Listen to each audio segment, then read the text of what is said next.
plays safe, I don't feel like we're going to be seeing a massive disadvantage for FTD Club A, but they're going to have a really good answer for the mid game when DK start roaming into Radiant territory, and obviously when that relocate and the Night Stalker are in full effect. It's not only that, because FTD, I mean, the draft feels kind of been around 5-man again. DK, the Boneclink is actually a really good pick to how DK has been playing the past few games. Just by having the Clinks, you know, you can split, you can take towers way quicker than a PL. And you can not only, besides farming the enemy jungle, it's gonna really mess things up for FTD.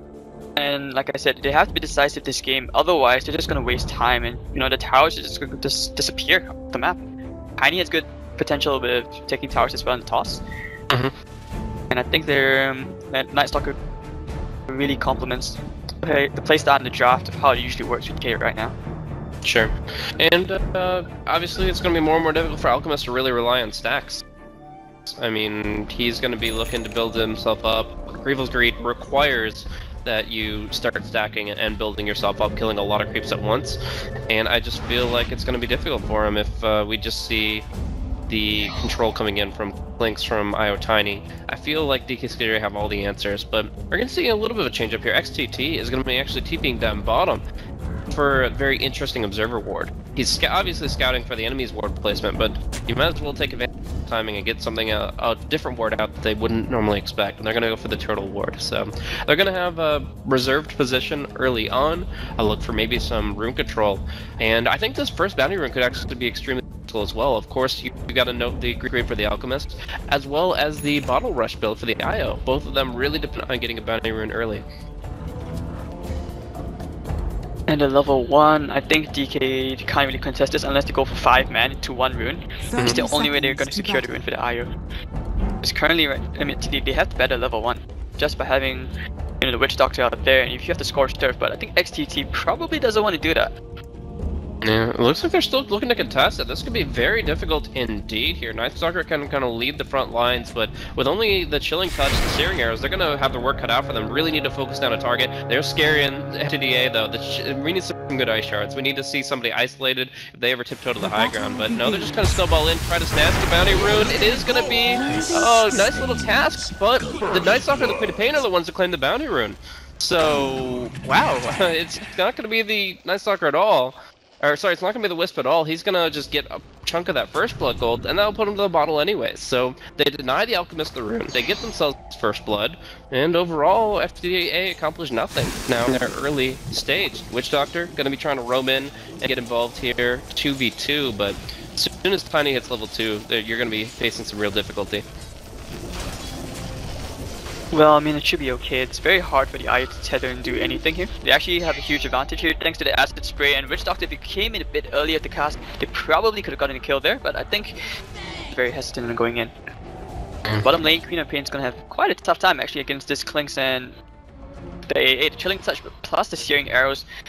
That's actually really strong. That's like 100 damage a hit. Yeah, and once you get the strafe online, the Chilling Touch damage reduction is negligible with the middle lane reduction, but IO is going to be eating a lot of damage here. One more hit after this one, gonna be needed, but the Witch Doctor can't get in range, and now Tiny puts out a nice little smack on Witch Doctor, but it is just going to be both of them walking away. There's no stuns back in time. Could actually be Witch Doctor overextending a little bit. Oh no, Boboka! Chipping it in the wrong way. He just walked away from that one, tried to go for a tether play that just ends up feeding a kill. This ward is just as high. This ward over here, high ground really made a difference. On the bright side, I mean, Boboka is gonna be back in. He needed to trip back anyway. He has the bottle. Yeah. Oh, so... but he doesn't have overcharge. That's the only thing. Like, you can't full heal the Tiny without overcharge. You only get 1 free bottle sip. That's true. It's really unfortunate. Lane, I mean, XXS, we are kind of neglected this. He's actually winning the man fight here against letting go, so he has to be very careful, especially once it hits nighttime. Yeah, and along with that, that means your Doom isn't in the off lane. He's just jungling. He's just pulling camps. He's playing. Yeah, he's just not really getting the full value here. He even goes for Alpha Wolf really early on, which is actually not something you want. Alpha Wolf is a much more mid to late game type creep. You want something like the Mud Golem, the Wild Wing Rare. Even Shader Shockwave can be effective, but Like, you don't want the Alchemist at this stage. We're actually going to be seeing the combo come out here onto Beautiful Pain. Nice little cast, but it shouldn't be enough as long as they don't get the perfect cast bounce. It should be the death of the Alchemist, but he gets his bottle in time, meaning Wai-Chen may be going down here. It's going to be him getting bottled up. It's the last step from both of them. Both of them very low HP, but Alchemist stays on the lane. He'll get some healing out for the Courier. Oh no, he's just going to go for the Bottle Crow. Or I don't know what he's doing with the Captain Bamboo there, but it does mean the Alchemist is in some trouble as well. Yeah, and this is really good from the IO Tiny. They have to play aggressive right now because it forces the Witch Doctor to stay in the lane. So that means that there are no real stacks over here for the Alchemist. You can see it's 3 minutes in. It's a double stack. This way you're just depriving the Alchemist of that farm. Yeah, but they have to focus on the lane more than the economy, right? Like, if they can't get out of this laning phase and get Alchemist level 6, then there's no value in those stacks because they'll just get stolen. So I think if Alchemist gets a better start, the higher priority. And actually go for an interesting play there. They do haste out the Courier to get the bottle up for Alchemist before this 4-minute rune spawn. So while the IO went for the healing salve play, it looks like Alchemist is going to have the better advantage here in the lane until that 4-minute mark when IO TP is mid. Well, it's actually Doom killing off the Night Stalker too. They go under tower here, just snowballing right on top of them with the Ice Shards and the Scorched Earth, and that's going to be a nice little kill with that Orb of Venom. Very nice from XTT, so the Alpha was sort of paying off. One tiny crit, I believe. Yeah, caught this in the nick of time. Right, so Rune's going to go to both the bottle carriers in the mid lane. Battery rune for Alk though. He's got to be happy about that. Really OP, you got 500 instant gold from that. Well, I think it's a little bit less for your subsequent bounty run. First one's 500 because it's 100 base. I think it's going to be more like 300 about this time, maybe 280. Oh yeah, but I mean, it's still quite a lot. I mean, you could die and go back to the lane and you still earn. How's Queen of Pain doing? Level 4. Night Stalker roaming in here. There's going to be concoction involved here, but it's not going to be enough to get him out. If they just get one more hit in, nice movement there. Just rotating the Night Stalker out of the ward vision just in time, and it's going to be a really deep snowball here. Toss him up, void him down, and that's going to be a second kill for DK Scuderia. XXS really wants some more. The void coming up in 2 seconds. Is he really diving this? He's got the tankiness he needs, and yeah, they'll just go 3v1 onto the Witch Doctor. Cast or not, they will get this kill, and Night Stalker will tank through it. So really great surge of momentum Scuderia here, as XXS just does what Night Stalker does once the sun goes down.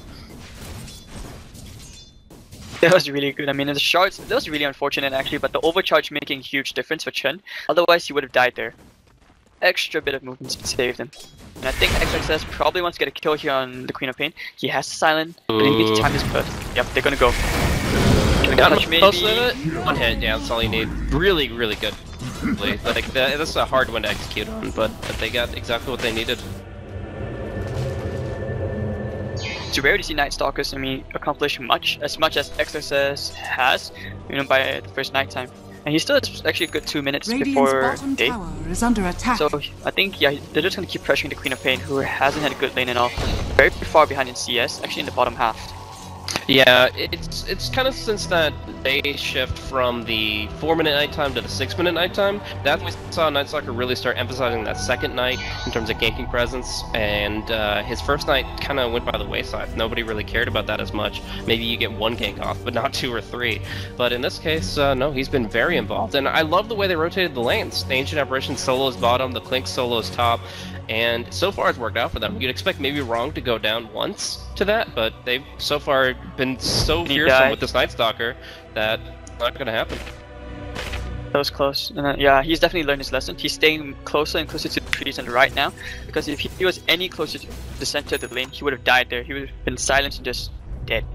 It's an Invis rune. This is actually going to be really good. Idea. Stacks are tiny. Actually, no stacks on him at all. He's not relying on that. We're still behind the Alchemist, but then again, you know, just an Alchemist doing his usual stuff. Got a nice stack, and he's gone for treads actually. This could be that Medallion Solar Crest. Usually if you go for the Radiant, you want to get the BOTs, you just get them there. Just that's it.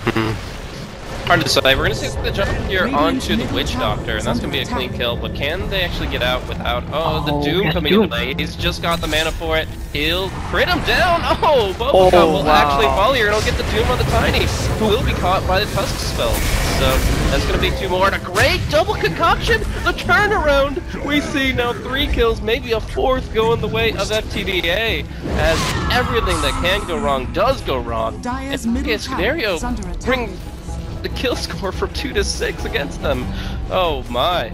Well, I think he's more confident going for the Radiance now. The Reds I felt were just for the raw HP against the Avatar's combo, and now he's got all the gold that he needs to move actually towards great Radiance timing. That's true, he earned like 1,500 gold swing. That is really big. At the same time, he was just good estimation of XTT. He had the Doom, he didn't use it on the IO, he had faith in the Alpha with crit RNG right there, and that's when he saved it for White Chen. That was just really good. How lucky can you get though? That is, I mean, obviously having the potential rate is huge, but to just get it so reliably twice in that fight, just it's so huge. And we'll just see him go right up top. No armor, no cares. He'll just go right up against the Clinks here and at least stop the bush while still building up his farm. It's important that the Doom and Alchemist are on opposite sides of the map for the most part. They can converge when their ultimate is up, Doom, but overall you want the Devourer to be away from the Alchemist who is trying to AoE farm. And he goes for the Solar Crest. He's maxing Concoction and he's going for Solar Crest. And I love this. I love fighting Alchemist builds compared to farming ones, not just because of the action, but because I think it's actually much more viable. Doom up top. Should be going down. 1 Void is what they needed though, and they don't actually get it. The Night Stalker goes for the Silence instead. I don't know why, and now the AA gets popped off by the Tusk. Turn around here for some good damage onto the Night Stalker, but in the meantime, QD is doomed, dusted, and killed. And Night Stalker 3 for 1. But I really feel like the beginning of it all came down to the fact they didn't get that Void Slow. But obviously, it was FTDA that also rotated 2 heroes at the perfect time to turn that engagement around, and suddenly they're actually the leaders in this game. That was really good timing. I like it as well. I mean, I have to point at XTT, he's not gone for that super greedy farm build. Not maxing he actually maxed the Scorch Earth over. And his itemization is quite curious as well. It's interesting because he bought a Blade Mill, and you don't usually see that on Dooms. I sometimes do. I never really feel confident in it, but if he's as evolved and on the front line as he has been, then it's still some value. You can still really get up in their face, and they really can't do too much to you. If they ever try to focus you down, you'll pop the Blade Mail. Scorched Earth and Blade Mail together means they're taking far more damage than you are, and it is generally going to be an easy way to make the difference. I mean, it helps also that Destiny, they actually waited earlier on the mid-fight, forgot to mention, is that they waited for killing off the AAA so that the Queen of Pain gets, kill gold. Because she just had a very bad lane, and now she's catching up. Yeah, I can't be sure if that's intentional or if they just thought they might need her for the fight, but that definitely is a lot of value created, that she can actually get momentum, find herself at level 8 here with Sonic Wave and Haste, and be another key player here, putting the Queen on the board, taking the pawns out in front. But yeah, still we're going to be seeing some good moves from DK. This is kind of what we saw in game 1, is them, even when they were kind of in a contested position, they're still able to spread the map better. They've taken the entire Radiant jungle by storm. They've gotten a couple good ones out, and they're farming still really well, despite being under heavy pressure. But Tiny here in mid should be caught out. Io, does he relocate? No, he's nowhere near. He's just dead. He's not nice 6 yet. Elbow, turning it around onto the Tusk. Judy on the back line, Witch Doctor goes down quick. Now it's going to be the Blade Mail popped off by XCT to try to reflect some of that damage, but still it's going to be a double kill for Key. Nice Sonic Wave coming through, but it doesn't look to be enough to kill anybody off. And that is going to be FTDA losing 3 for 1, despite kind of a free pick at the beginning of it. It's really good counter initiation from DK, and I just have to point out, I think there was a bit of misplay here in the Dire Jungle. 2 observer wards, right next to each other. Looks like they were, 2 different players around the same timing, so yeah, they were within 1 second of each other, so they just didn't know who was actually drop ward, and that does waste a little bit. Can't imagine the mind games though. If 1 sentry ward finds 1 ward observer and not the other, then you're like, this area is safe. We have some mines away, and yet they would have vision. That would be unlikely though. So Queen of Pain making her way slowly to the. Yeah, we're gonna see the bot room contested heavily. Alchemist will not only miss out on the bot room, but lose his life. A nice little ice blast and the jump. It looks like Witch Doctor down again. His death of this game. Seems like he can't catch a break. And we're gonna see a combo come on to QD. They'll dust him. He'll be tossed up, but he's not going down just yet. There's no Sonic Wave to finish him off, and so they're just trying everything they can to get on top of him, and yet he still runs. And now Wai-Chen's gonna be able to really control this fight if he looks to reinitiate. But it looks like without the Wisp, they're not confident, and obviously the ice blast isn't there. The dust probably wearing off pretty soon there, huh? Scorched Earth burn. Ah, that sucks. Just burning him to death. That was so unfortunate. XTT kinda guessed where he was. Oh, this Klinks is really not having a good game. He's not having the impact he should be having. Oh, he hasn't even gotten his Desolator yet.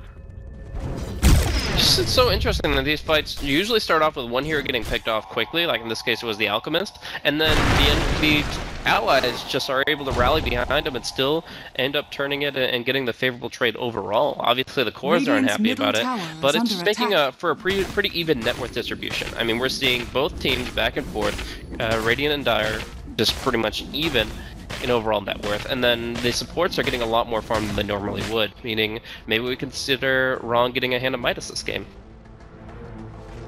Wrong hand of Midas, yeah, I mean that should be the case for him. He's almost in the rest of being like 250 gold.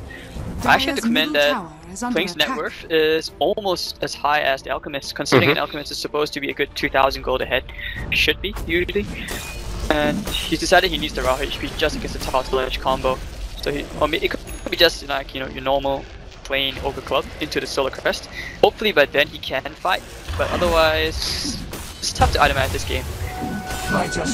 Yeah, I mean SMY is still really solid for farming speed, but yeah, he is definitely kind of considering both avenues of thought. He's not just going completely hard into farming, he's not completely hard into fighting, but he has prioritized Concoction of Acid Spray until they're both until level 3 at least, and obviously the Treads and the Medallion, both of those are more combat oriented, so that's why the Klinks keep up, and once he has the Desolator, maybe the Klinks can even farm faster. He's not that far behind right now. Structures are fortified.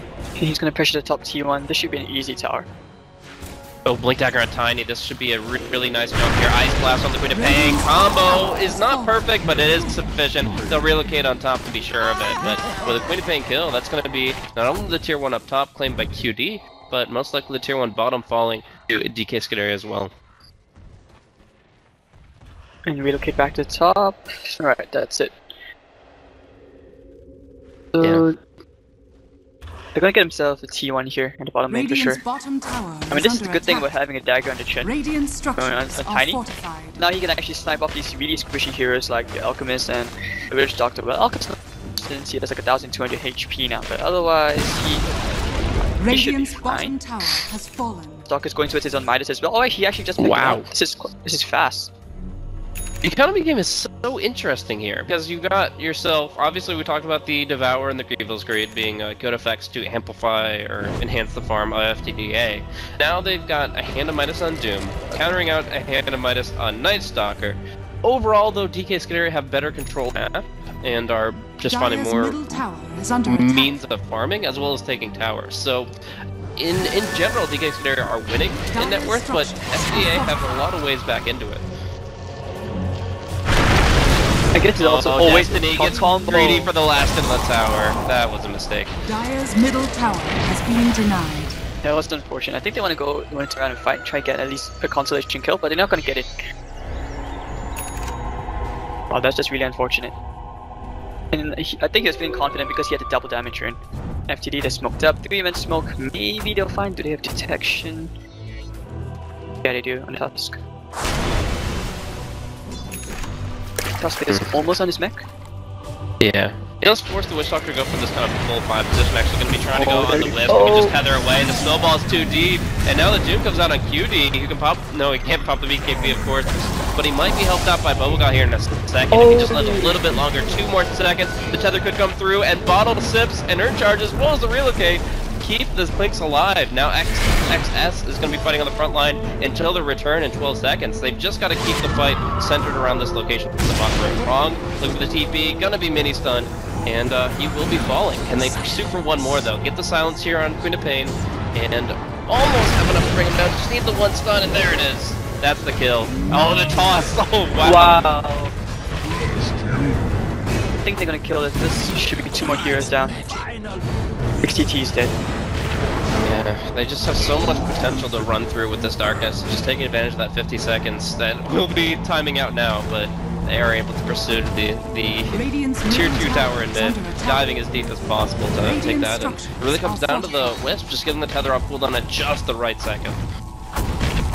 Yeah, if I actually look at disaster to DK, purely because of the initiation, but Night Stalker actually had a very good play. It wasn't that big, but he got the silence up on the Alchemist just before he got the full duration of the stun. Ooh. So that's why there was no concoction coming out. Really perfect timing. And of course, yeah, like you mentioned, the relocate. That was just really good counter initiation by DK. Oh, and Rowan just picked up his Midas. Yeah, that's going to be really nice. I mean, they're going to just be playing a kind of a passive game during the daytime. They have no reason to go and do anything but just have one person farming. Clinks can go ahead and farm wherever he wants, but everybody else should just be in a reserve position. Taking advantage of the Midas is waiting out the daytime, as they are without darkness for another minute as well. So about 1910 they can get aggressive again, but for this full minute they're just focusing on themselves, building up their Aghanim Scepters, and just overall progressing to that next level. In the meantime though, that's FTDA's signal try to go for something big. Is it going to be the Roshan though? This doesn't really seem to be the best play, but the one that you don't expect is often. Oh no, the Ice Blast ruins it. The Slam and the Ice Blast drops them down so quickly, and Tiny might just go. They have a toss here onto the Witch Doctor, only catches the Tusk, but that's still going to be a free kill. Now won't require a relocate out as they are fleeing as fast as they can. And relocate forward is actually going to be on a beautiful Pain, who is now in some real trouble. Pops a PvP, and it's going to be a toss up onto XXS to cancel it. Now not only will Witch Doctor be going down, but Pain going to be running for his life. That was probably like the worst possible timing to have an Ice Blast just for FTD. Yeah, but I mean, it just comes down to a good map sense along with one good observer ward. This one observer ward gives them the knowledge that there's nobody moving into the western jungle, there's nobody farming it, and if they're off all the lanes and they're not moving into their jungle, they gotta at least suspect wrong just times the perfect, and accidentally times the perfect Ice Blast. Man, 5 man, that was good. And Alchemist, I think if his Avalanche had got a bit more to left, he would have connected into 4 heroes at least. But nonetheless, they get a huge win, and he's halfway to his Ags, to 1,500 more gold, and I think Tiny is soon going to be snowballing out of control. He's 6, 2, and 9. Yeah, I'm not sure the best way to bring it back for FTDA. Obviously, they've kind of gotten a nice balance of fighting and farming. The mechanism will be great, Tusk, but this Alchemist BKB, they've got to do something good with it. They've got to find some forward momentum. The BKB duration is actually going to be really important as the game progresses because of Crag Exterior. Just the fact is that if the Alchemist wants to kill Tiny, as he most likely will, he needs to have that immunity. Even like going in Silver Edge is not always reliable.